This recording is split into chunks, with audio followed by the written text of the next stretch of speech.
고려의 다양한 사상과 귀족 문화의 발달 들어가 보도록 하겠습니다. 이 고려는 왕건이 육두품이라고 해서 신라에 반하는 세력들이었죠, 그죠? 이 육두품들, 유교를 공부한 육두품들의 도움을 받아서 이제 세운 나라입니다. 근데 중간에 통일하는 과정에서 신라의 항복을 또 받았죠, 그죠? 그래서 신라라는 나라가 불교를 이용해서 정치적으로 종교적으로 왕권을 강화한 나라다 보니까 이런 불교와 그런 다음에 육두품들이 정치 이념으로 추구하고 있던 유교를 모두 받아들이게 된 거예요. 그러면 어떤 거를 어떻게 쓸 것이냐, 유교와 불교의 기능 이걸 두고 논쟁이 많았는데 이걸 이제 최승로라는 유학자는 시무 28조 이렇게 정리를 했습니다. 이 불교는 개인의 어떤 종교적인 면으로, 그 다음에 유교는 정치적인 사상으로 이끌어 가야 한다는 것이었어요. 그래서 건국 과정에 참여했던 육두품 유학자들은 태조 왕건에게 백성이 근본이 된다라는 민본 사상을 이제 제시하였고, 그에 따라 취민 유도라고 해서 취한다, 가질 때 민, 백성에게 뭔가 세금을 취할 때는 유 있어야 한다, 도 법도에 따라야 한다 하며 이 백성들의 어떤 그 무분별한 백성들로부터의 어떤 착취를 어떻게 보면은 경계하게 했다고 합니다. 그리고 광종 때는 이제 과거제를 실시해서 유교를 이런 과거의 과목으로 채택을 하게 되죠, 그죠? 그래서 유교적 소양을 갖춘 관리들이 등용되기 시작했고, 성종 때는 나라 차원에서 국자감과 향교를 설립함으로써 이런 유교적인 사상이 더욱더 널리 퍼지게 되었다라고 할 수 있겠어요. 이런 불교와 유교의 어떤 기능을 어떻게 보면 이원화하고 정리한 사람이 대표적으로 최숙노라 할 수 있겠는데, 그는 비록 이 유교가 중국에서 온 학문이긴 하지만 무조건 중국을 따라할 필요는 없다라고 생각을 했습니다. 최숙노의 주장을 한번 보면요, 예학과 사서의 가르침이나 군신과 부자의 도리는 중국을 본받아서 나쁜 걸 고쳐야 한다. 하지만 그 밖에 거마나 의복제도, 다시 말하면 우리가 실생활에 살고 있는 그런 풍습들은 일부러 중국 것과 굳이 같이 할 필요는 없다라고 하면서 자주적이면서도 주체적인 그런 형태의 유교를 받아들일 것을 얘기를 합니다. 하지만 이 유교가 점점 고려에 정착이 되면서 이 유교를 중심으로 관직에 올라섰던 이제 사람들이 특권화되면서 그들이 문벌귀족이라는 집단으로 어떻게 보면 성장을 하게 됐어요. 그러면서 이 유교도 사회 개혁보다는 이 지배체제의 안정을 추구하는 보수적인 학문으로 바뀌어가게 됩니다. 거기에 대표적인 두 인물이 있겠어요. 바로 이 사학이라는 학원 제도를 처음 만든 최충과 또 이런 유학자 출신으로 이 삼국사기를 편찬했던 김부식이 대표적이겠습니다. 특히 김부식 같은 경우에는 어, 고 이제 묘청의 서경천도 운동을 진압을 했죠, 그죠? 묘청은 서경 평양으로 수도를 옮겨서 옛 고구려의 땅을 회복하고 이 고려의 자주성을 훼손했던 금나라에게 본때를 보여줘야 한다라고 생각을 했어요.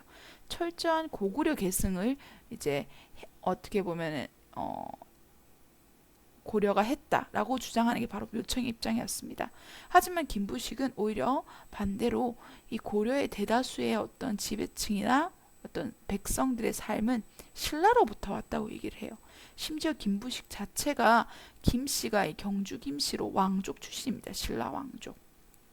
그래서 굳이 이런 묘청 세력과 같이 북진 정책, 그런 다음에 거란과의 어떤 거란이란다, 여진과의 사이, 금나라와의 사이, 이런 것들을 어긋나게 할 것이 아니라 지금 이 평화를 유지하기 위해서 금나라의 어떻게 보면 4대 굴복적인 군신관계 요구도 현실적으로 받아들여야 한다라고는 입장을 고수하게 돼요. 어떻게 보면 고려의 자주성이 조금 훼손되는 과정이라 할 수 있겠죠, 그죠? 그리고 최충이란 사람은 관직에서 물러난 후에 우리나라 최초의 학원이라 할 수 있는 구제학당을 설립하게 되는데요. 이 구제학당이 얼마나 인기를 끌었던지 구제학당을 비롯한 11개의 학원이 더 생기면서 사학 시비도가 유행을 하게 됩니다. 그래서 이걸 이제 세웠던 최충의 직업은 원래 과거를 주관하던 지공고의 출신이었어요. 자신이 과거 출제위원이고 또 자신 제자도 과거 출제 위원입니다. 또 자신과 자신의 제자가 또 정치적으로는 되게 끈끈한 커넥션이 있는 거예요. 연결 관계가 있는 거예요. 그래서 이런 어떤 내가 이 학원에 가면 과거에 붙는다는 어떤 확신뿐만 아니라 이 관직에 나아갔을 때도 이런 끈끈한 선후배로 인해서 이제 높은 고위관직에 쉽게 올라갈 수 있다는 장점이 있었어요. 그리고 앞에 있던 국자감과는 달리 이 사학, 학원 같은 경우에는 과거에 중시되는 재술 과목, 지금으로 따지면 논술을 필수로 운영을 했습니다. 그래서 과거를 준비하는 귀족 자제들에게는 이 사학이 더욱 인기를 끌게 되었겠죠, 그죠? 그래서 본문으로 돌아와서 이 사학에서 교육받은 학생이 과거에 더 좋은 성적을 거두자 이 국자감의 학생들이 가지 않는 거예요. 그래서 예종 때는 이 관악 진흥책이 추진이 되면서 이 관악에서도 칠제라고 해서 방과후 학교를 막 늘리는 거예요. 그래서 관악에 내실을 하게 하고 양형고와 같은 장학재단을 설치해서 이 학생들을 유치하려는 노력을 많이 하게 됩니다. 자, 그러면서 이 유학은 중국의 유학의 어떤 트렌드가 변함에 따라서 고려시대 유학의 트렌드도 변하게 돼요. 이 중국에서는 기존의 행동 중심, 충, 효, 인의 예지 중심의 유교를 넘어서서 어떤 철학적인 유교가 등장을 하게 됩니다. 우주는 어떤 원리로 돌아가는 것인가? 인간은 왜 선함과 악함이 있는 것인가? 악함이 있는 것은 어디서부터 나왔는 것인가? 이런 것들을 사유하게 되는 새로운 학문, 신유학이라고도 하고요. 뭐 송나라 때 만들어졌다 해서 뭐 송학이라고도 하고요. 주자라는 사람이 집대성에서 주자학이라고도 얘기를 합니다. 그래서 이걸 이제 성을 이제 이와 기 그리고 성에 대해서 이제 얘기를 하기 때문에 이걸 성리학이라고도 얘기를 해요. 그래서 이 성리학이 이제 원나라 때 우리나라에도 들어오면서 자연스럽게 성리학을 공부하는 학자들이 생겨나기 시작을 했습니다. 이걸 처음 소개한 사람은 여기 사진에 나와 있는 안양이라는 이제 성리학자였어요. 이 사람의 제자 후배인 이재현이 또 원나라를 왔다 갔다 하면서 이 성리학을 적극적으로 받아들이게 되자 이 성리학을 배우는 이제 새로운 학자들이 등장을 했습니다. 이색, 정몽주, 정도전 등이 있겠는데요. 그들을 뭐라 불렀느냐? 성리학을 공부하는 사람들은 보통 사대부라고 불러요. 송나라 때도 사대부가 있고 중국엔 사대부가 있겠죠, 그죠? 우리나라에도 사대부라 부르는데 문제는 중국의 사대부와 우리나라 사대부가 헷갈리잖아요, 그죠? 그래서 우리나라 사대부를 신진, 새롭게 진출하는 사대부라는 의미에서 좀 달리 부르게 됩니다. 이 신진 사대부 같은 경우에는 성리학에서 특히 이제 중점했던 것이 형이상학적 측면, 그러니까 뭐 인간의 심성과 우주의 뭐 운영 원리 이런 것보다는 실천적인 기능, 이 성리학을 어떻게 하면 국가의 제도를 정상화하는 데 이용할 수 있을까로 좀 더 접근을 했어요. 결국 이 성리학이 조선의 어떤 건국 이념, 사상 체계를 어떻게 보면 관통하는 학문이 되는 게 여기 때문이겠죠, 그죠? 그리고 나서 이 성리학이 어떻게 보면 더 확대될 수 있었던 계기는 이 성리학을 이제 담당하는 학교가 등장했기 때문입니다. 기존의 국자감을 성균관으로 이름을 바꾸면서 공민왕 때 이런 성리학자, 그러니까 신진 사대부들이 더욱더 공부를 할 수 있는 공간을 확대시켜주고 또 과거 의 기능도 확대를 시켜서 이 신진 사대부들을 적극적으로 등용하는데 이 공민왕의 공로가 아주 컸습니다.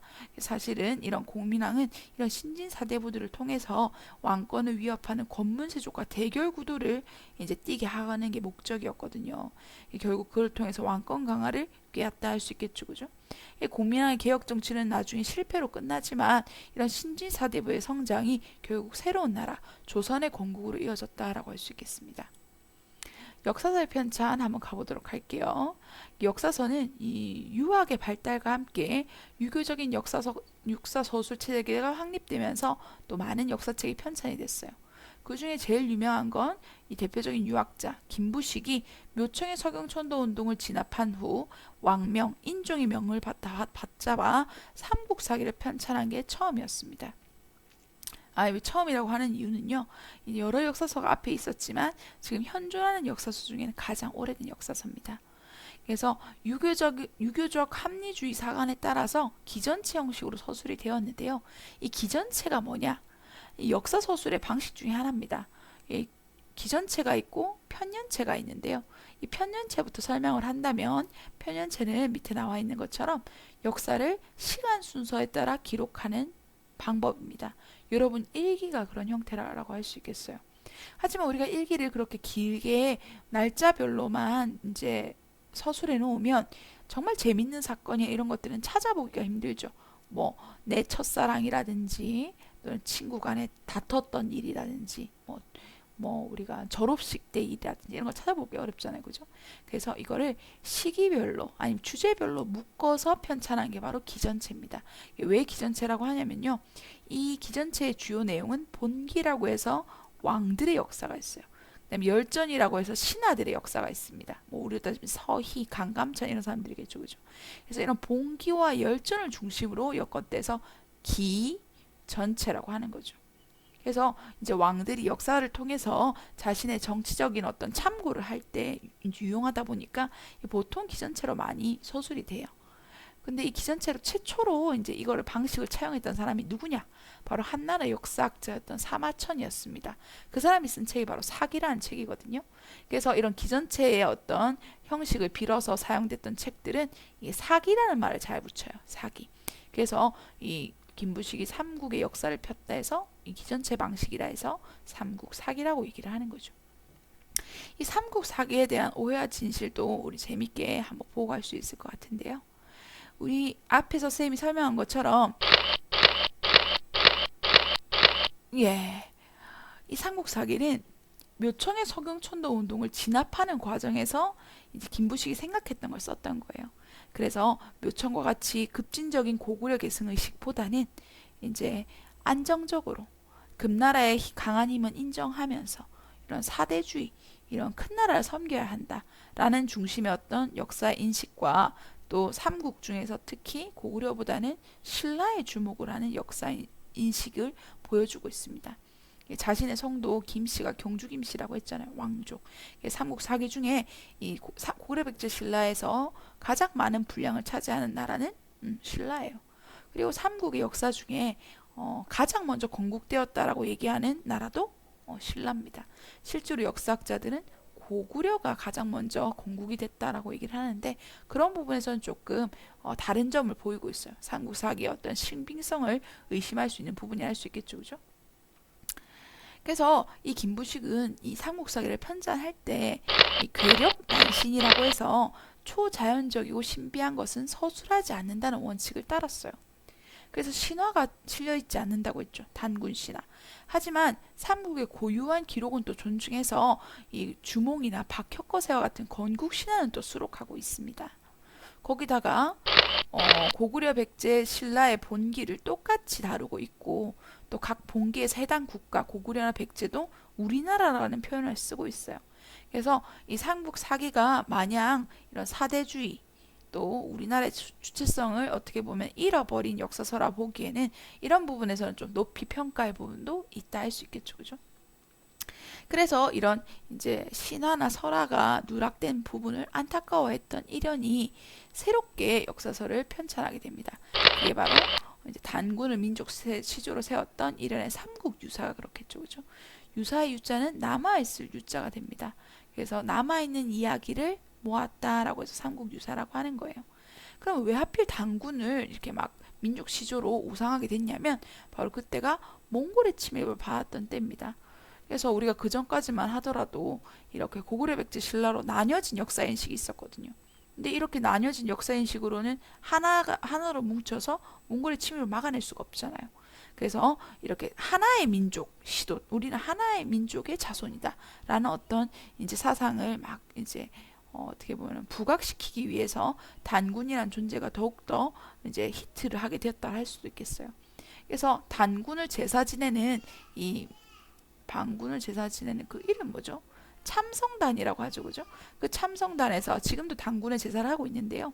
그게 어디 있느냐면 바로 강화도에 있습니다. 강화도. 왜 강화도일까요? 우리가 언제 강화도에서 사람들이 살았어요? 많이. 무신정변기 때죠, 그죠? 몽골의 침입을 받으면서 수도를 어디로 옮겼어요? 강화도로 옮겼죠, 그죠? 거기 있으면서 하나된 어떤 단결 의식을 위해서 단군에 대한 제사를 그때부터 지내기 시작했다라고 할 수도 있겠죠.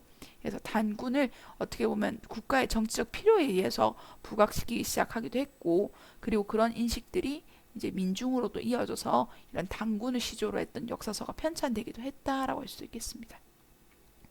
자, 그런 다음에 우리가 앞에 유교를 봤으니까 이제 불교를 보도록 할게요. 이제 고려에는 유교가 정치적 이념으로 강조된 데 반해서 이 불교는 왕실, 귀족, 서민 모든 계층이 믿는 국가적인 종교의 역할을 했어요. 또 국가의 안녕과 개인의 행복뿐만 아니라 이 국가와 사회를 통합하고 외세가 침입했을 때는 국가를 지키는 정신적인 지주의 역할도 했답니다. 그래서 광종 같은 경우에는 이 승과를 실시해서 이 합격한 승려에게 승계를 주어서 관리로서의 지위를 보장시켜줬고, 또 신망이 높은 승려를 국사나 왕사, 국사는 나라의 스승, 왕사는 임금의 스승으로 삼아서 이 정치적인 조언도 들었다고 합니다. 그 대표적인 사람이 누구냐? 신돈이 있겠어요. 신돈. 공민왕의 어떻게 보면 러닝메이트를 할 수 있겠죠, 그죠? 뿐만 아니라 의천 역시 문종의 아들이었습니다. 왕자 출신이에요. 그래서 그가 나중에 숙종 때는 막 화폐를 만들면서 이 고려의 경제 정책에 또 일조를 하기도 하거든요. 그처럼 이런 승려들의 활약이 대단했던 사회가 바로 고려 시대였습니다. 자, 그러면 그 중에서 우리가 이 고려 시대 불교의 특징을 한번 봐야 되는데요. 고려 시대 고려는 앞에서 얘기한 것처럼 이제 신라와 또 뭐 호족 이 중심이 된 그 반신라 계층이 합쳐져서 만들어진 나라라고 했잖아요, 그죠? 신라 말에 이런 이제 기존의 이제 원효 대사나 또는 의상 대사가 중심이 되어서 만들어진 귀족 불교, 경전을 읽어서 깨우친다라는 교종이 중심이 됐던 신라 사회에서 그걸 반발하는 참선을 중시하는 사회, 선종이란 새로운 흐름이 우리나라에도 고려 신라 말에 유행하기 시작을 했어요. 그래서 이제 고려라는 나라가 등장했을 때는 이 선종이 중심이 됐고 교종도 흡수가 되는 거예요. 두 가지의 어떤 정반대의 불교의 흐름이 등장을 하게 된 거죠, 그죠? 그래서 이거를 이제 처음으로 통합을 하고자 했던 사람이 바로 의천이었습니다. 의천은 이 교종이 5개로 나눠져 있었거든요. 뭐 화엄종, 법상종, 뭐 등등등 있어요. 그 중에서 가장 기본이라 할 수 있는 화엄종을 중심으로 교종을 통합을 했습니다. 그리고 나서 이제 그런 어떤 종교를 채동천태종이라 한 거예요. 오교, 그러니까 교종 5개를 이제 통합을 한 거죠, 그죠? 그리고 나서 이 교종 입장에서 선종을 또 껴안으려고 했어요. 그래서 이를 수행하는 뒷받침으로 교관 겸수를 제시했는데, 교관이라는 것은 교, 가르침과 관을 우리가 통찰한다, 관찰한다는 뜻을 가지고 있죠, 그죠? 그래서 가르침과 참선을 같이 수행해야 한다라고 해서 이 겸 함께 수행해야 한다라고 해서 이런 교종 중심의 선종 통합을 제시를 했어요. 하지만 우리가 이제 공부하라고 하면 싫잖아요, 그죠? 그래서 의촌이 죽고 나서 교단은 분열이 되었고 결국 외형적인 발전만 추구하는 경향으로 굳어지게 됐습니다. 이런 실패를 딛고 등장했던 이제 사람이 진울입니다. 진울 같은 경우에는 무신정권기에 활동했던 승려예요. 그래서 그는 그때 당시 나라가 너무 혼란스러웠다 보니까 막 승려들도 절에서 술 마시고 막 고기 먹고 여자랑 놀고 참선도 안 하고 공부도 안 하고 막 그렇게 하고 있었거든요. 그래서 이 송광사를 중심으로 해서 승려 본연의 자세로 돌아갈 것을 주장하며 이 수선사 결사를 조직한 걸로도 유명을 합니다. 그리고 뿐만 아니라 앞에 의천이 이런 교종과 선종의 통합운동을 어떻게 보면 조금 부진했던 면이 있죠, 결과적으로. 그래서 도노정수와 정해쌍수라는 이념을 내세우면서 선종을 중심으로 교종을 통합하는, 이제 어떻게 보면 의천에 반대되는 형태로 이제 통합하는 운동을 실시를 했어요. 도노점수는 뭐냐면 이제 깨달음이 갑자기 온다는 거예요. 하지만 그런 후에도 진적으로 수행해야 한다라는 것이죠, 그죠? 우리가 똥 싸다가 갑자기 막 깨달았어. 공부 어떻게 해야 될지 알겠어. 그렇다고 해도 그 방법만 알아서는 공부 잘할 수 있는 게 아니잖아요. 공부를 점진적으로 꾸준히 해야 되죠. 그죠? 그게 바로 도노 점수라고 할 수 있겠습니다. 정일상수도 그런 의미예요. 마음을 한 곳에 집중시키는 어떤 참선을 뜻해요. 조용한 어떤 느낌. 그런 다음에 이 사물을 있는 그대로 보고 판단하며 이 분별 작용이라고 해서 이제 뭔가 이렇게 거짓되게 보지 않는 거예요. 그런 지혜. 그래서 조용한 것과 지혜를 쌍 함께 수행해야 한다라는 거예요. 그래서 이런 어떤 내용을 통해 이 선교 일치 사상을 완성하게 되고, 그게 지금까지 우리나라의 불교계의 중심이 되는 대한조계종의 어떤 뿌리가 되게 되는 것이죠. 그죠? 그리고 심지어 그의 제자였던 해심은 이런 불교계의 통합뿐만 아니라 유교와 불교의 통합을 주장을 하면서 이 새로운 어떤 이념을 내세웠는데요. 그게 나중에 성리학을 받아들일 수 있는 사상적 토양이 되게 됐어요. 왜냐하면 이 성리학은 이제 유학에서 왔는데 유학은 철학적이지 못하잖아요. 근데 불교는 철학적이에요. 이런 불교의 철학적인 이념이 결국에는 이 성리학을 이해할 수 있는, 어떻게 보면 선행학습이 됐던 거 할 수 있겠죠. 그죠? 그리고 그래도 이제 진울의 어떤 내용이 어려운 거예요. 그래서 요새 같은 경우에는 보다 더 쉽게 연부를 중심으로 수행에 정진하자라고 얘기하면서 또 백년결사라는 이 진울의 추선사 결사에 대항하는 이런 성녀 본연의 자세로 돌아갈 것을 이제 주장을 했다고 합니다. 자, 그러면서 이런 어떤 움직임들이 어떻게 보면 정리되는 과정이 있겠죠. 그죠? 그게 바로 이제 부처님의 말씀을 대장경으로 정리하는 작업들이 등장을 하게 돼요. 그래서 앞에서 얘기한 것처럼 우리나라의 불교는 좀 호국 불교라고 해서 나라를 보호하기 위한 불교의 형태예요. 그래서 외세의 침입을 받을 때마다 이런 대장경의 간행을 거행하게 되는데요. 이 거란족, 우리가 서희랑 강감찬이 막아냈던 거란족의 침입을 물리치기 위해 현종 때 이제 조판에서 선종 때 완성한 초조 대장경이 있어요. 초조. 처음 만들었다는 거죠. 그죠? 하지만 이게 몽골의 침입 때 소실 불타버리게 됩니다.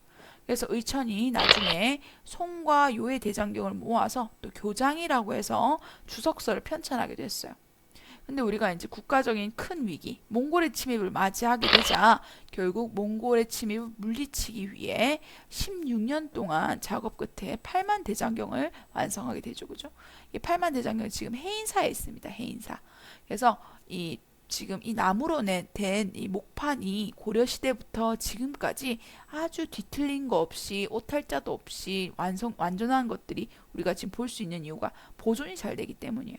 이걸 조선시대 초기에 만들었던 이 장경판전의 이런 바람의 통풍, 과학적인 통풍의 원리가 결국 그것을 가능하게 했는데요. 그래서 이 장경판전이 바로 우리나라 국보로 지정이 되어 있습니다. 팔만대장경은 국보는 아니에요. 이건 세계 기록문화유산으로 등재가 되어 있죠. 그죠? 또 이제 제3의 어떤 사상으로 도교를 우리가 볼 수 있겠어요. 도교라는 것은 이제 어떤 자연, 뭐 이런 것에 대해서 신이 있다라고 믿는 존재죠. 그죠? 그래서 국가적인 차원에서 초제라는 도교 행사가 많이 지내졌어요. 이거는 뭐 조선시대까지도 이어지게 됩니다. 아무래도 농경국가니까 그런 행사를 안 할 수가 없는 것 같아요. 그리고 더불어서 함께 발전했던 게 바로 자연에 대해서, 이런 자연의 어떤 섭리가 인간의 기륭화복, 운명을 결정한다라는 이 풍수지리설이 아주 유행을 하게 돼요. 그래서 땅의 형세나 모양이 국가의 운명이나 개인의 삶에 영향을 준다는 거로 크게 세 가지의 풍수지리설이 있습니다. 첫 번째는 이 송악길지설이라고 해서, 송악, 나중에 결국 개성이라는 고려의 수도가 돼요. 그죠? 여기에 왕이 나타난다는 거예요. 그 송악의 고향이 누구의 땅이었느냐? 그때 호족이 누구였느냐? 송악의 호족이 왕건이었어요. 왕건. 왕건이 왕이 될 것이다. 라는 어떤 정치적인 이념이 뒷받침이 됐던, 이게 바로 송악길지설이 될 수 있겠죠. 그죠? 그러면서 건국 초기에는 또 서경길지설이 등장을 하게 됩니다. 그래서 태종 왕건은 훈요 10주에서도 보이다시피 이 서경, 이제 평양을 서경으로 중시시키고 북진 정책을 계속적으로 추진할 것을 주장했어요. 북진 정책, 북쪽으로 진출해서 고구려의 옛 땅을 찾아라 라는 거죠. 그죠? 그래서 이런 서경길지설은 이 묘청 때 이제 이자겸한테 개성이 불타게 되잖아요. 그죠? 흉하다. 이미 운수를 다 했다라고 묘청이 주장을 하면서 귀한 땅 서경으로 옮겨갈 것을 주장하는 근거가 되기도 했습니다. 그 다음에 중기 이후에 등장했던 게 바로 남경길지설입니다. 그래서 우리 고려 지방행정제도 할 때 원래 초기 고려 초기 삼경은 세 개가 개경, 서경, 동경, 경주였죠, 그죠? 근데 이것이 훗날 고려 후기에는 어떻게 바뀌냐면 동경이 탈락하고 개경, 서경, 남경으로 바뀌게 돼요. 그 이유가 바로 이 남경 길지설 때문이거든요. 그래서 이 지금의 서울, 한양에서 새로운 왕이 나타난다는 거예요. 그럼 고려 입장에서는 좀 난감하죠, 그죠? 새로운 왕이 나타나면 왕조가 전복, 그러니까는 완전 뒤집힌다는 걸 뜻하니까. 그래서 이 서울을 남경으로 중시시키고 이제 고려의 그 기운을 흡수시키고자 했어요. 하지만 결국적으로 이 한양에서 이 조선의 수도 서울이 등장을 하면서 이 남경 길지선도 어떻게 보면은 뭐 이루어졌다라고 할 수 있겠습니다. 자, 그럼 쌤이랑 불교 통합운동 한번 보도록 할게요. 먼저 자료 1번 의천의 불교 통합운동을 보도록 합시다. 밑줄 친 양극단을 극복하기 위해 의천이 주장하는 내용은 교관 겸수였죠, 그죠? 교종과 선종을 통합하려 하였다. 그 다음에 자료 2번 진울이 다음과 같은 주장을 하게 된 배경을 설명해 봅시다. 그래서 여기 보니까 정해 결사문이라는 게 있어요, 그죠?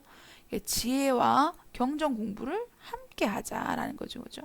그래서 이렇게 살림에 은둔하여서 이런 이제 참선과 경전 공부에만 집중하며 불교 본연의 승려 본연의 자세로 돌아갈 것을 주장을 했던 게 바로 진울의 활동이라 할 수 있겠습니다. 그다음에 3번 과학기술의 발달로 가보도록 하겠습니다. 그래서 과학기술의 발달에서 우리가 첫 번째 나오는 게 바로 세계 최초의 금속 활자라고 할 수 있겠죠, 그죠? 그래서 그 전에 우리가 봤던 이제 목판 인쇄소 8만 대장경은 목판이라 할 수 있겠고요. 우리가 이제 눈여겨서 봐야 될 게 바로 이제 금속 활자죠, 그죠? 이 상정 고급 예물은 지금은 전해지지 않아요. 이걸로 찍어낸 인쇄물은 있습니다. 그래서 거기에 보면은 뭐 금속 활자로 찍어냈다는 게 적혀 있어요. 그래서 이 서양보다 200년이나 앞선 이 기술이라 할 수 있겠습니다. 그리고 현존하는 금속 활자로 찍은 책 중에 이제 현존하는 이제 가장 오래된 금속 활자본으로는 직지심체 요절이 있습니다. 상정 고문 예문은 있다고 전해질 뿐이지 전해지질 않거든요. 그래서 이게 이제 그 구텐베르크의 기술보다 이제 수년이 앞서는 기술이라고 해요. 근데 이것도 이제 프랑스 국립도서관에 이제 보관이 되어 있다고 합니다. 이거랑 이제 웨일 규장각 도서 둘 다 프랑스 도서관에 이제 보관이 되어 있던 것이었죠, 그죠? 다음 시간에 이제 흥선대원군 개혁할 때 이걸 발굴해내서 우리나라로 이제 우리나라 사람들 그걸 알리고 반환 운동을 추진하게 했던 이 박병선 박사님에 대해서도 한번 보게 될 겁니다. 박병선 박사님 맞나? 선생님 또 이름이 기억이 안 나네요. 미안해요. 여튼 근데 우리가 이 금속활자가 왜 앞선 것이 중요한지 또 의미가 있는지를 설명을 한번 쌤이 간단하게 하고 가고 싶네요. 이 서양에서 금속활자를 처음 만든 사람은 구텐베르크라는 출판업자였습니다. 그 사람은 그때 당시 가장 많이 사람들이 선호했던 그리고 가장 많이 사고자 하면서도 내용도 변함이 없는 그래서 많이 찍어내도 손해가 없는 그런 어떤 책으로 성경을 찍어냈어요. 성경이 그때 당시는 거의 유일무이한 책이라 할 수 있겠죠, 그죠? 그래서 이제 베스트셀러다 보니까 그 책을 막 찍어내게 된 거예요. 그래서 그 책을 또 이제 그 루소라는 이제 독일 신학자가 등장을 하면서 이 라틴어로 되어 있던 어려운 성경 내용을 이 독일어로 쉽게 이제 번역을 했거든요. 독일 사람들이 그 책을 막 집에 들고 와서 사서 보는 거예요. 보다 보니까 이제 성당에 가서 신부님이 말씀하셨던 설교 내용하고 이 성경에 나와 있는 내용이 다른 거예요. 그럼 뭘 믿어야겠어요? 그렇죠. 성경에 있는 내용 믿어야겠죠, 그죠? 그러면서 기존에 있던 카톨릭 이제 성당에 대한 어떤 불신과 거기에 대한 새로운 어떤 이제 종교 움직임이 등장을 하게 돼요. 그걸 신교, 지금의 개신교라고 얘기를 합니다. 그래서 기존의 이제 카톨릭의 구교와 이 신교의 다툼으로 종교 전쟁이 한 100년 동안 넘게 이어지게 돼요. 그러는 과정에서 이 종교개혁이 등장하고 이 서양의 어떤 기독교 사회가 크게 양분되는 엄청난 역사적인 변화를 겪게 되거든요. 그래서 그걸 기점으로 이 종교개혁을 기점으로 이제 서양의 역사를 중세와 이제 근대로 나누는 기준이 되기도 합니다. 그게 어디서 시작된 거예요? 네, 금속활자에서 시작이 된 거예요. 그러니까 그 금속활자 기술이 우리나라는 200년이나 앞섰다라는 것은 어떻게 보면은 이 역사를 바꿀 만한 어떤 핵심적인 기술이 우리가 훨씬 더 선점했다라고 할 수 있겠죠, 그죠? 근데 한 가지 안타까운 건 우리는 그때 당시 한자라는 이제 문자밖에 없다 보니까 이 한자는 많은 이제 뭐고 백성들이 읽을 수 있는 글이 아니었잖아요. 그래서 금속활자가 만들어졌어도 결국 그걸 통해서 어떤 지적인 변화와 이런 민중의 움직임의 어떤 혁명적인 변화가 이루어지지는 못했을 수도 있지만 여튼 기술이 일단 200년 앞서니까 그것만으로도 대단하다고 서양 사람들은 보는 거죠. 자, 그다음 의학의 발달도 보겠습니다. 우리나라에서 가장 오래된 이제 의학서로 한약 구호방이 지금 남아 있어요. 근데 여기 보다시피 일본 국내청, 일본에 가 있습니다. 그죠? 그래서 중국산 약재가 아니라 우리나라에서 나는 약재 중에 뭐 이제 병에 대처할 만한 것이 뭐가 있는가라고 해서 발행한 책이라 할 수 있겠어요. 그 다음에 이제 농사 지을 때 제일 중요한 게 뭐예요? 그렇죠. 날짜죠. 달력이잖아요. 그죠? 천문학이죠. 그죠? 그래서 고려 초에는 신라에서 쓰던 당나라의 선면력을 사용을 했어요. 근데 후기에는 우리가 원의 간섭을 받으면서 원의 수시력과 명의 대통령을 받아들이게 됩니다. 그래서 여기 밑에 나와 있는 것처럼 이 천문 현상을 전문적으로 기록을 하게 됐어요. 그래서 신라 시대 첨성대부터 고려 시대 이런 노력들이 이제 세종조, 그래서 조선 시대로 넘어가면서 우리나라 최초의 자주적인 역법서 칠정산이 등장하는 배경이 되기도 했겠죠, 그죠? 그 다음에 우리가 이제 여기도 이제 나와 있던 것처럼 이 최무선이라는 사람을 중심으로 화약 무기가 만들어져요. 이 고려 말에 이제 왜구가 남쪽에서부터 침입이 아주 자주 하게 됩니다. 어느 정도로 심했냐면 남원이라고 해서 우리 그 춘향의 고향 있죠, 그죠? 그 남원의 육지까지도 막 들어와서 약탈을 하고 하는 거예요. 사람을 죽이고 이러는 거예요. 그래서 최무선이 건의를 해서 이 화약을 이용해서 이제 전쟁에 사용하는 이 화통도감을 만들고 진포 싸움 등에서 대승을 거두면서 아주 큰 위력을 발휘하게 됩니다. 자, 그런 다음 마지막 귀족문화의 발달입니다. 자, 귀족문화의 꽃이라고 하면 청자를 들 수 있겠어요. 왜 청자예요? 그렇죠. 파란 색깔을 띠고 있기 때문입니다. 딱 보다시피 화려하죠, 그죠? 귀족문화에 어울리는 것이라 할 수 있겠어요. 근데 12세기에는 이 밋밋한 청자에 상감기법을 더해서 이 아주 황금기를 맞이하게 됩니다. 상감기법은 선생님 수업 시간에 설명을 했었죠, 그죠? 조각칼로 초벌 구이했던 그 도자기에 이제 조각을 하는 거예요. 그래서 그 조각한 곳에 흑색 흙이나 백색 흙을 넣어서 무늬를 더 선명하게 만드는 기법이라 할 수 있겠습니다. 하지만 원간섭기 이후에 아까 얘기했죠. 고려 말에 왜구가 잦게 침입하면서 지방에 있던 가마들이 많이 폐쇄가 됐어요. 그러면서 청자의 발전이 이제 어떻게 보면 퇴보하게 되는 계기가 됐다고 합니다. 또 유명한 게 뭐냐면 은입사 기술이라고 해서 여기 보면은 청동이라고 해서 우리가 원래는 이제 청동기 그러니까 황동 같은 거예요. 황동 이제 반짝반짝하게 지금 여기는 좀 약간 녹서서 그렇지 황금색의 이제 그걸 가진 뭐 향화는 향을 피우는 여기다 이제 향을 막 피우는 그런 뭐라 해야 되나 그릇을 뜻합니다. 그래서 보통 불교에서 우리가 사용하는 거라고 해주겠죠. 여기 적혀 있는 게 이거 옴이에요. 옴 우주를 울리는 이게 불교에서도 또 중요하게 쓰이는 주문이라 할 수 있겠죠, 그죠? 옴만이 밤매 이런 것들 들어봤죠, 그죠?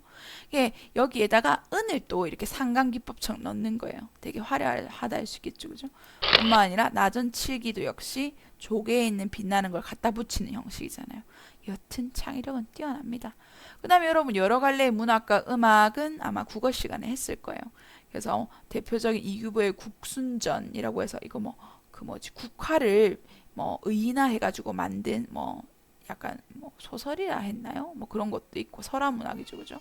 그다음에 여공패설이라고 해서 재밌는 이야기들 모아놓았던 거라든지 또 경기체가라고 해서 뭐 한림병을보고 관동별곡 이런 것들 유명하다 했죠, 그죠? 뭐 청산별곡 청산의 살을 얕다 이거 맞나요? 그다음에 쌍화점이라고 해서 이 서민의 정서를 담은 가요 소교도 널리 유행을 하게 됩니다. 자, 그런 다음에 우리가 마지막 바로 넘어가서 볼게요. 거대하고 소박하게 제작된 불상 보도록 하겠습니다. 제일 유명한 게 여기 파주 용미리 마의 이불 입상 두 개가 서 있다고 해서 이불 입상과 논산 관촉사 석조미륵 보살 입상이 있습니다. 이 보면 되게 개성적이죠, 그죠? 사람이 많이 다니는 길목에 이 지역적 특색, 어떻게 보면은 이제 정형화된 균형미가 있는 석상이라기보다는 그것을 지원했던 뭐 호족의 어떤 입김이나 또는 그 지역의 어떤 이제 투박한 미가 등장하는 이런 것들이 고려시대 불상의 특징이라 할 수 있겠어요. 네. 다음 넘어갈게요. 파스. 그런 다음에 이제 고려시대 이제 말에 이런 화려한 이런 거 있죠. 팔짝 지붕이 등장을 하면서 이 팔짝 지붕의 무게를 하중을 나누어 줄 수 있는 건축 기법이 등장하게 됩니다. 그게 바로 공포와 밑에 기둥이죠, 그죠? 그래서 이 공포와 기둥을 하나의 세트로 해서 이제 이렇게 지붕의 하중을 나누었대서 이거를 이제 주심포 양식이라고 해요. 그리고 이 기둥은 중간을 뚱뚱하게 만든다 했죠, 그죠? 여기 보면 나와있죠, 뚱뚱하게 만들었죠, 그죠? 이걸 배흘림 기둥의 형식이라 하죠. 그래서 이런 어떤 형태의 건축이 등장하게 된다. 그 다음에 여러 가지 형태로 만든 석탑이 있습니다. 이제 신라시대의 3층 석탑이 주를 이루었던 데 반해서 고려시대에는 뭐 경청사지 10층 석탑이나 월정사 8각 9층 석탑이나 5층 석탑이나 다양한 형태의 석탑이 등장하게 돼요. 다층, 다각 석탑이라 할 수 있겠죠, 그죠? 그래서 특히 이 경천사지 10층 석탑은 이 원나라의 영향을 받은 것으로 추정하고 있는데 이거 서울 원각사지 10층 석탑이라서 이 탑골공원에 있는 거랑 똑같이 생겼어요. 선생님도 아직 사실 구분 잘 못합니다. 이 탑골공원에 없고 지금은 거기 있어요. 생각해보니까 국립중앙박물관에 그 쭉 직진해서 들어가 보면 이 통층으로 되어 있는 이게 여기 딱 서 있습니다. 되게 멋지죠, 그죠? 오늘 수업은 여기까지 하도록 하겠습니다. 다음 시간은 조선의 건국과 통치체제 정비입니다. 근데 우리가 요거는 그 다음 기말고사 범위로 넘어가도록 할 거고요. 당장 그 다음은 흥선대원군의 통치체제가 들어가도록 하겠습니다. 예, 수고하셨습니다. 어디가 끄는 거죠?